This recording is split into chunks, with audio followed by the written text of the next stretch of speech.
మీ అందమైన ప్రయాణం ప్రారంభించండి. 49 మీ తల్లిదండ్రులు కావాలనే కలలను సాకారం చేయడానికి సహాయపడుతుంది. నమస్తే, వెల్కమ్ టు సుమన్ టీవీ. నేను పద్మిని. ప్రస్తుతంతో పాటు అడ్వకేట్ నాగేశ్వరరావు గారు ఉన్నారు. మాట్లాడదాం. సార్ నమస్తే సార్. ఇప్పుడు టాక్ ఆఫ్ ది టౌన్ అండి, నందూస్ వరల్డ్ అనే యూట్యూబర్ నందు, ఆవిడ చేసినటువంటి ఆవిడ కానీ హస్బెండ్ కానీ కలిసి చేసినటువంటి అది స్కామా, మరి నిజంగానే స్కామ్ చేశారా అనేది చాలా ప్రశ్నార్థకంగానే ఉంది.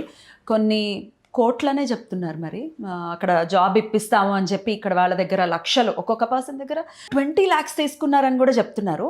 మీకు ఆఫీస్ లండన్లో కూడా మీకు ఆఫీస్ ఉంది, దుబాయ్లో ఉంది, అమెరికాలో కూడా ఉంది. అయితే లండన్లో మీకు ఉంది కాబట్టి అక్కడున్న లాస్ ప్రకారం ఎట్లా ఉంటుందండి అక్కడ? అంటే ఇక్కడ మరి ఆల్రెడీ డబ్బులు పే చేసేసిన వాళ్ళకి మరి న్యాయం జరుగుతుందా?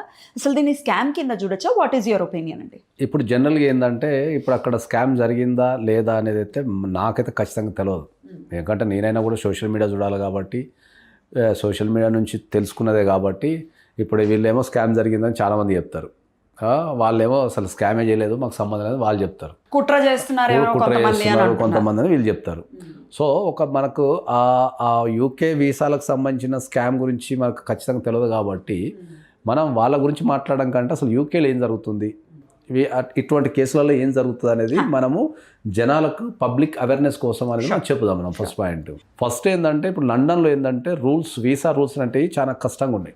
ఇంతకుముందు ఉన్నంత ఫ్లెక్సిబిలిటీ లేవు. ఓకే, ఎందుకంటే అక్కడ మైగ్రేషన్ పెరిగిపోవడము, తర్వాత ఈ చదువుకోవడానికి పోయిన వాళ్ళు రకరకాల వ్యక్తులు పెరిగిపోయి అక్కడ జనాభా అనేది విపరీతంగా పెరిగిపోవడం ద్వారా అక్కడ గవర్నమెంట్ ఏం చేస్తుంది, ఈ వీసా రూల్స్ని కఠినతరం చేసుకుంటూ వచ్చేస్తుంది, చాలా టఫ్ చేసుకుంటూ వస్తుంది. సో జనరల్గా యూకే పోయే వాళ్ళు ఎక్కువ మంది దేని మీద పోతారంటే ఏంటంటే స్టూడెంట్ వీసా మీదనే వెళ్తారు. ఫస్ట్ స్టూడెంట్ వీసా వెళ్ళిన తర్వాత లండన్లో ఉన్న రూల్ ఏంటంటే ఖచ్చితంగా ఎంటైర్ ఫీజు కట్టాలి. స్టూడెంట్ వీసా మీద కనుక వెళ్తే కోర్స్ ఫీజు ఎంత ఉందో అంత ఒకటేసారి కాదు, ఇన్స్టాల్మెంట్ అనేది ఖచ్చితంగా కట్టాలి, తప్పించుకోనికి ఉండదు. ఇంతకుముందు లెక్క ఏ వీసా మీద పడితే ఆ వీసా మీద పోయి ఏ కాలేజ్ పడితే ఆ కాలేజ్ లేదు.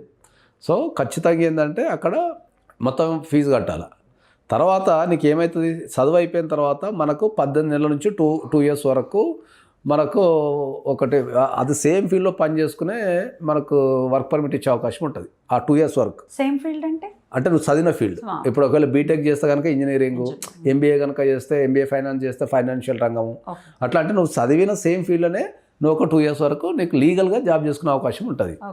ఈ 2 years లోపు నువ్వు జాబ్ చేసుకున్న తర్వాత ఒక కంపెనీ నేను హైర్ చేసుకుంటే కనుక, ఓకే, అక్కడ అంటే యూకేలో పెట్టిన కంపెనీ కనుక హైర్ చేసుకుంటే కనుక అప్పుడు వాళ్ళకి జాబ్ ఆఫర్ ఇస్తే వీళ్ళు మిగతాది అది జాబ్కు మారుతుంది వీసా. ఓకే, వర్క్ పర్మిట్ మారిపోయి వాళ్ళు అక్కడ నుంచి అక్కడ నివసించే అవకాశం ఉంటుంది. సో అందరు ఎదుర్కొనే ప్రాసెస్ ఏంది, లండన్ వీసా నీకు యూకే వీసా అనేది 99% సక్సెస్ రేట్ ఉంటుంది. 99% సక్సెస్ రేట్ ఉంటుంది. ఒక 1% 2% మనం రకరకాల కారణాల్లో చెప్పలేము, కానీ 99% సక్సెస్ రేట్ ఉంటుంది. సో అందరూ ఇమీడియట్లీ యూకేకి వేసుకుంటారు. First point. స్టడీస్ అయిపోయిన తర్వాత మళ్ళీ ఆ 2 years అయిపోయిన తర్వాత చాలా మందికి జాబులు లేవు, అక్కడ చాలా మందికి జాబులు లేవు. తిరిగి వచ్చేయాలి కదా, తప్పకుండా తిరిగి రావాలి. ఈ తిరిగి రావాలంటే ఎట్లయితుంది, ఇప్పుడు మనకు భారతదేశంలో ప్రాబ్లం ఏంటంటే మా వాడు లండన్ పోయిండు, లండన్లో చదువుతున్నాడు, లండన్లో పని చేస్తున్నాడు, ఇంటికాడ ఈ డప్పు కొట్టిన వాళ్ళంతా వీళ్ళు ఏం చేస్తారు, అక్కడ బిల్డప్ ఇస్తాడు, తిరిగి రావడం నామోషి కనుక ఏం చేయాలా. ఈ మధ్యలో ఏంటంటే కంపెనీలు ఇప్పుడు జాబులు ఇస్తారు లేవు, లండన్లో కంపెనీలో చాలా రిసెషన్ ఉంది, జాబులు ఇస్తారు లేవు. ఈ వీసాలు కూడా హై ఎండ్ సాలరీస్ పెట్టిండు, మినిమం 60,000 pounds కనుక ఉంటేనే జాబ్ ఇవ్వాలని ఉంటుంది. తర్వాత ఏంది, కంపెనీ వాడు ఏంటంటే ఇప్పుడు వాడు పెట్టాలనుకో, సపోజ్ జాబు వాడు పెట్టాలంటే గవర్నమెంట్కి చాలా పైసలు కట్టాలి. సో వాడు పైసలు కట్టి ఆ వీసా వాళ్ళని చేంజ్ చేసుకొని ఇదంతా నాకు తలకాయ నొప్పి ఎందుకు అని చెప్పేసి వాడు లండన్లో సెటిల్ అయిన వాళ్ళనే తీసుకుంటాడు. ఏది పిఆర్ ఉన్న వాళ్ళనో పాస్పోర్ట్ ఉన్న తీసుకుంటాడు తప్ప ఈ స్టూడెంట్ వీసా కన్వర్ట్ కావడం చాలా కష్టం. అన్లెస్ అంటే వాళ్ళకి నిజంగా షార్టేజ్ ఉంటుంది తప్ప తీసుకోరు. సో ఈ చదువు 2 సంవత్సరాలు అయిపోతుంది, వర్క్ పర్మిట్ 2 సంవత్సరాలు అయిపోతుంది. తర్వాత ఇక ఏం చేయాలి, కంపెనీలు లేవు. ఏం చేయాలంటే దొంగ కంపెనీలు ఉంటాయి కొంతమంది. ఈ వీసాలు ఈ దొంగ కంపెనీలు అక్కడ మనం సిఓఎస్ అంటాం. మనం సిఓఎస్ అంటే ఏంటంటే సర్టిఫికేట్ ఆఫ్ స్పాన్సర్షిప్. అంటే ఏదైనా ఒక కంపెనీ ఉంటే ఆ నచ్చిన వ్యక్తికి అరే నా దగ్గర జాబ్ ఉంది నువ్వు రా అని చెప్పేసి సిఓఎస్ రిలీజ్ చేస్తాడు. అంటే సర్టిఫికేట్ ఆఫ్ స్పాన్సర్షిప్ అంటారు. అది రిలీజ్ చేస్తే జాబ్ వస్తుంది. సో ఈ సిఓఎస్ని ఇప్పుడు వానికి దగ్గర చదువు అయిపోతుంది, 2 సంవత్సరాల వర్క్ పర్మిట్ కూడా అయిపోయిన తర్వాత ఇక వాని దగ్గర 2 ఆప్షన్లు ఉంటాయి. ఖచ్చితంగా జాబ్ కొట్టాల్సిందే లేదా ఇంటికి పోవాల్సిందే. సో ఈ జాబు కొట్టకుండా ఇంటికి పోకుండా ఏంటంటే ఈ డమ్మీ కంపెనీలు ఏవైతే ఉంటాయో కొన్ని కంపెనీలు పెడతారు అక్కడ సిఓఎస్ అని కంపెనీలు పెట్టి గవర్నమెంట్ నుంచి పర్మిషన్ తెచ్చుకుంటారు సిఓఎస్ అని తెచ్చుకొని దాని మీద జాబులు ఇస్తుంటారు ఇంకా. సో ఆ కంపెనీలు పెట్టి వీళ్ళకి జాబులు ఇచ్చినందుకు మినిమం 20 లక్షల నుంచి 30 లక్షలు 40 లక్షల రూపాయలు వసూలు చేస్తున్నారు.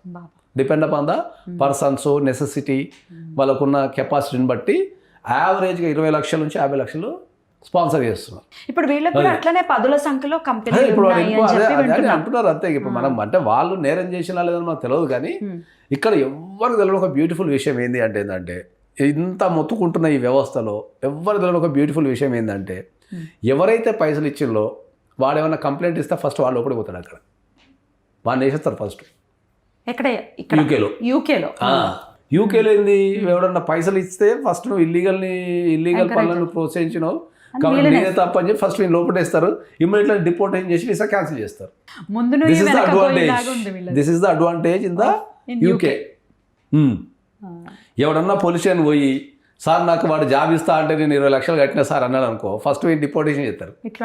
నువ్వు ఇల్లీగల్ పని చేస్తున్నావు వీడికి వచ్చి దేశంలో, నీకు జాబ్ రావాలంటే నువ్వు డైరెక్ట్ సంపాదించుకోవాలి కానీ నువ్వు దొంగ సర్టిఫికేట్లు కొని జాబులు తెచ్చుకుంటావు అని చెప్పి ఫస్ట్ వీళ్ళు డిపోర్ట్ చేస్తారు.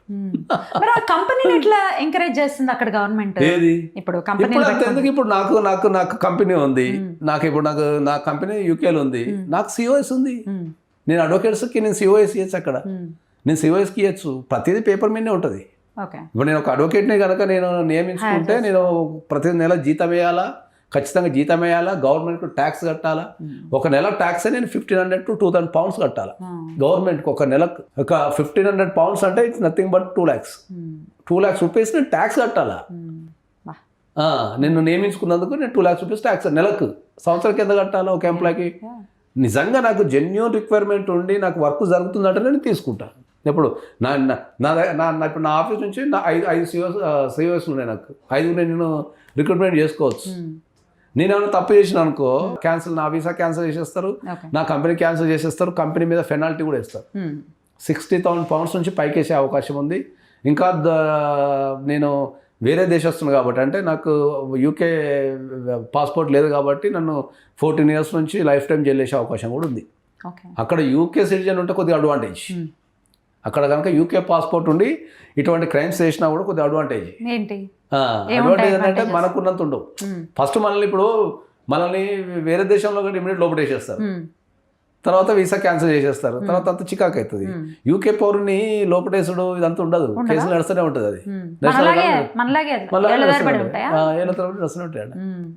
ఆడ మన భారతదేశంలో స్పందించేంత స్పీడ్గా పోలీసులు అక్కడ స్పందించారు.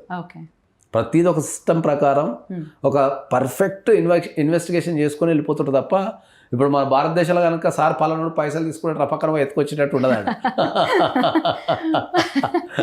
అది ముందు ఆయనక చూడకుండా మనకి ఫోన్ చేస్తారు, ఏం రా పలానా దగ్గర పైసలు తీసుకున్నావు అంటారు మన వాళ్ళు. అవును సార్ తీసుకున్నాడు, కథం అయిపోయినాడు. మన ఎందుకు తీసుకున్నావు ఏం తర్వాత విషయం, వాడు పుట్టుకున్న వాడు చెప్పేలో మీరు ఎత్తుకొచ్చేస్తారు. అక్కడ అట్లా కాదు.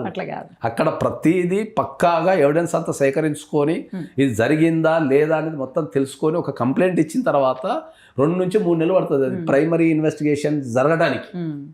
ఆ జరిగే క్రమంలో ఏమవుతుంది అంటే ఎవరైతే కంప్లైంట్ ఇస్తారో ఫస్ట్ వెళ్ళిపోతారు.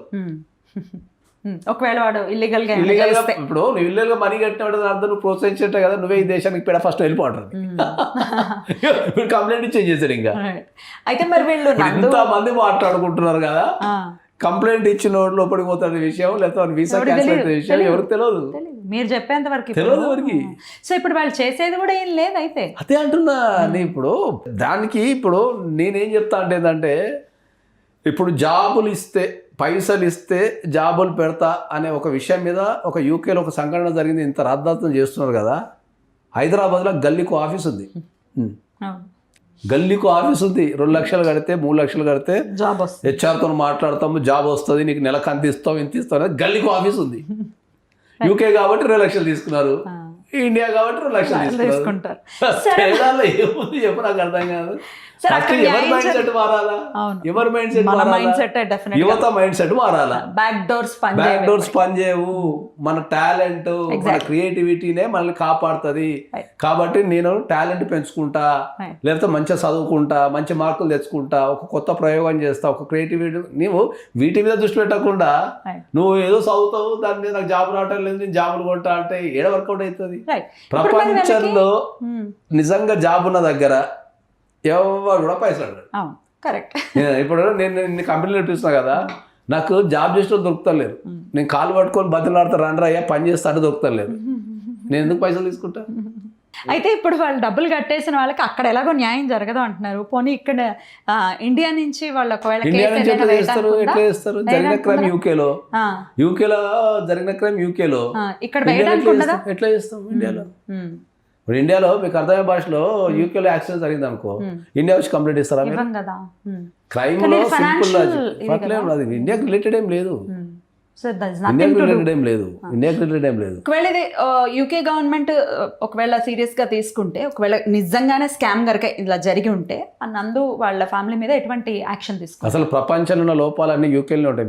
మీకు మీరంటే మీకు ఇమిగ్రేషన్ మీద అవగాహన లేదో కానీ ప్రపంచంలో ఉన్న లోపాలన్నీ యూకేలో ఉంటాయి. ఇంకా ఎన్ని లోపాలు అంటే లోపాలు ఉంటాయి. చక్కగా వాడుకోవచ్చా? లోపాలు చాలా ఉంటాయి కాబట్టి మన యూకే గురించి ఎంత తక్కువ మాట్లాడడం అంత వచ్చింది. సో ఏం జరుగుతుందో చాలా ఉత్కంఠ. అంటే వాళ్ళైతే చాలా ధైర్యం. లేదు, నేను సీరియస్గా ఏం చెప్తా అంటే ఏంటంటే ప్రతి ఒక్కరికి నేను సీరియస్గా చెప్పగలిగేది ఏంటంటే, ఎందుకు అంటే ఇప్పుడు నేను యూకే వెళ్తా రెగ్యులర్గా, అమెరికా వెళ్తా రెగ్యులర్గా, కొన్ని వందల మందిని వేల మందిని చూస్తుంటా కదా నేను అక్కడ, స్టూడెంట్స్ని కానీ వాళ్ళు పనిచేసేలో కానీ చూస్తుంటా కదా. నేను ఏం చెప్తా అంటే ఏంటంటే, మీరు అప్పులు చేసి లోన్లు తీసుకొని ఏదో సాధిస్తామని ఆ దేశానికి పోయి ఆ వీసాలు చక్కగా లేక, ఆ పరిస్థితులు చక్కగా లేక, ఆడ పార్ట్ టైం జాబులు చేసుకుంటూ నిద్ర లేక తిండి లేక ఏదో బిల్డప్ ఇచ్చలేదు కాబట్టి నేను ఈ భారతదేశం ఏం సంపాదించుకుంటారు? ఏదైతే లీగల్గా సంపాదించుకుంటున్నారా? కాదు. ఇప్పుడు యూకేలో 20 hours వర్క్ పర్మిట్, ఏది స్టూడెంట్ వీసా మీద ఉన్నప్పుడు వీక్లీ 20 hours పని చేయాలా? వీక్లీ 20 hours పని చేస్తే నీకు పర్ అవర్కి $20 20 pounds వేసుకో, 20 pounds వేసుకో, ఎంత వస్తుంది? 400 వస్తుంది. 400 అంతా కలిపితే నీకు 1600 వస్తుంది. 1600 ఖర్చులకే పోతాయాడ. కాస్ట్ ఆఫ్ లివింగే పోతుంది నీకు, తిండికి ఖర్చులకు వాటికే పోతుంది. నువ్వు బతకడం కోసం పార్ట్ టైం చేసుకోవడానికి పెట్టింది గవర్నమెంట్. ఏదో నీకు కొద్దిగా ఎక్స్ప్లోర్ వస్తుంది, వాళ్ళకి కొద్దిగా ఎంప్లాయ్మెంట్ తక్కువ చీప్లో దొరుకుతుంది చెప్పి పెట్టింది తప్ప మన వాళ్ళు ఏం చేస్తారు? ఈ 20 hours తీసి పడేసి మనకు డైలీ 10 గంటలు 12 గంటలు చేస్తారు డైలీ. ఇంకా చాలా మంది ఇంకా మీకు అంటే ఇప్పుడు నేను డైలీ 20 hours పని చేసేవాళ్ళు కూడా ఉన్నారు. నిజంగా చెప్తున్నా, ప్రామిస్. జీవితం అండి అది. అందుకే నేను చదువుకునే ఏజ్లో అందరికి అదే చెప్తున్నాను. చదువుకునే ఏజ్లో ఫారిన్ కంట్రీస్కి వెళ్ళాలి అంటే ఓకే, నువ్వు టెక్నికల్గా హై స్టాండర్డ్స్ ఉంటే వెళ్ళు, లేదా ఇంట్లో సచ్చేంత డబ్బు ఉంటే వెళ్ళు. ఇంకంతే, ఈ రెండే.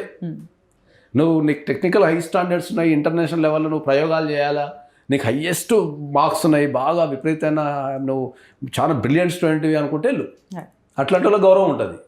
లేదా మా ఇంట్లో పైసలు ఎక్కువ అయిపోయినాయి, ఏం కాదు, 1 కోటి 2 కోట్లు పోయినా ఏం కాదు, అట్లా పోయి మంచిగా 2 సంవత్సరాలు మంచిగా చదువుకుంటా, మంచిగా ఎక్స్ప్లోర్ చేస్తా, నేర్చుకుంటా అంటే వెళ్ళు. సంపాదించడం కోసం చదువుల పేరు పెట్టుకొని వెళ్ళొద్దు అని చెప్తున్నా నేను. మిడిల్ క్లాస్ వాళ్ళకి కాదు అని అంటున్నారు. ఇండియాలో లేవా కాలేజీలు? ఇండియాలో చదువుకోవడం లేదా? ఇండియాలో లేవా కాలేజీలు? ఇంకొక ప్రశ్న సార్, వాళ్ళ కేసు పక్కన పెట్టేసి ఇప్పుడు మీరు అన్నట్టుగా గల్లీకి ఒక ఆఫీస్ ఉంది, ఇట్లాంటిది నేను ఉద్యోగం ఇప్పిస్తాను లక్షల్లో దండుకుంటున్నాను. మరి ఇట్లాంటి వాళ్ళు ఒకవేళ ఇక్కడ అట్లాంటి కేసెస్ ఒకవేళ పెడితే న్యాయం జరుగుతుందా? ఏ న్యాయం జరుగుతుంది? దేశంలో వాడు ఆల్రెడీ తీసుకున్న పైసలని ఖర్చు పెట్టేస్తాడు అంతే. వాడు మోసం చేసినట్టు పోయి కంప్లైంట్ ఇస్తారు, వాడిని ఎత్తుకొచ్చి 1 నెల రోజులు జైలు పెడతారు. అంతేనా? కదా, నెల జైలు పెడతారు, వీడు అడిపోతాడు, వాడు అడిపోతాడు. వీడు కట్టినోడేమో వాడు మోసం చేసిన వాడు తిరుగుతుంటాడు, వీడేమో వాడి పైసలు వీడు చేసుకుంటాడు. కట్ చేస్తే అది కేసు వచ్చారు, వీడు మర్చిపోతాడు, వాడు మర్చిపోతాడు. ఎన్నాళ్ళు పడుతుందండి ఈ కేసు? అసలు యావరేజ్గా 5 సంవత్సరాలు పడుతుంది. ఈ 5 సంవత్సరాలు వీడు ఉన్నాడు దగ్గర. వీడు మళ్ళీ ఇంతకుముందు చెప్పినట్టు ఈడ మోసపోయినా కదా అని మళ్ళీ ఇంటికి పోయి మళ్ళీ కొత్త బిల్లు పెడతాడు, యూకే చదువుకుంటా అంటాడు, యూకే పోతాడు, ఈ కేసు ఆడైపోతుంది. సైకిల్ అది. లేదా వీడికి కుట్టిదో గుడ్డిదో ఏదో జాబ్ వస్తుంది, ఆ జాబ్లో పడిపోతాడు, ఆ జాబ్ రాగానే పెళ్లి చేస్తాడు, కేసు ఉంటే ఎవరు తిరుగుతాడు? వదిలేస్తారు. కేసు పెట్టేటప్పుడు ఉన్న ఆవేశము నడిపేటప్పుడు ఉండదు మనిషి. కరెక్ట్. పెట్టిన తర్వాత నడపలేరు చాలా మంది. Exactly, right sir. మొత్తానికైతే చాలా హల్చల్ చేస్తుంది ఈ అంశము నందూస్ వాళ్ళకి సంబంధించి. చూద్దాం ఇంకా ఎటువంటి టర్న్స్ని తీసుకుంటుందో, అసలు నిజంగానే ఒకవేళ బాధితులకి న్యాయం జరుగుతుందో లేదో. Let's see, let's hope for the best. Thank you sir.